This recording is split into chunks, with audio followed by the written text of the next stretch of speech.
on Lynch Road. I've been in Sonoma County 20 years and in Sebastopol 10. I really love Sebastopol also. And I'm up here to follow on Jonathan's comments about leaf blowers. I think I love the aspect of the small town feeling that already you can bike and walk a lot more in Sebastopol than in other towns, such as up in Grass Valley, which has great nature also, but you really have to be in your car. And here I love that it's sort of really easy to be outdoors and on your feet. I can take back roads into town and not have to deal with 116 on my bike, which is great.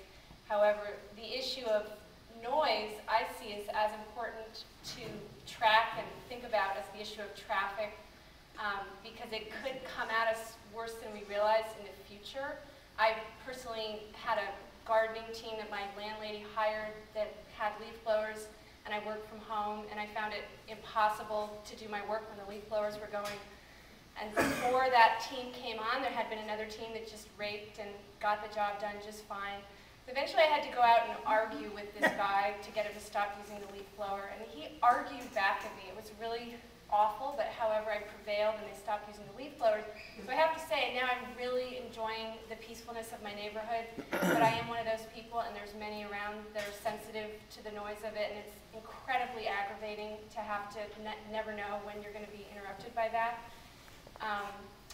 So I just wanted to weigh in that I think it's a movement that we should try to build here and prevent it from getting to this point where it is in my hometown in Connecticut, where my sister lives, where they use leaf blowers so much that she says she can't go outside in her yard except on Sundays unless she's wearing headphones, and she doesn't do gardening either except on Sundays, and when she tries to play sports at different places where there's tennis courts and such, there's always leaf blowers around, crews of people. It's just sort of a mounting movement.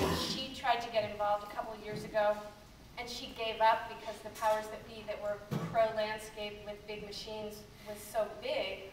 She sort of decided she has to find another place to move to. So I'm hoping we can make Sebastopol be a place where she could move to and become like many of the other towns in California that have already had the foresight to legislate this out, and what we have to do is build a movement, build the consciousness that it could get worse. It's already annoying in some places, maybe not everywhere.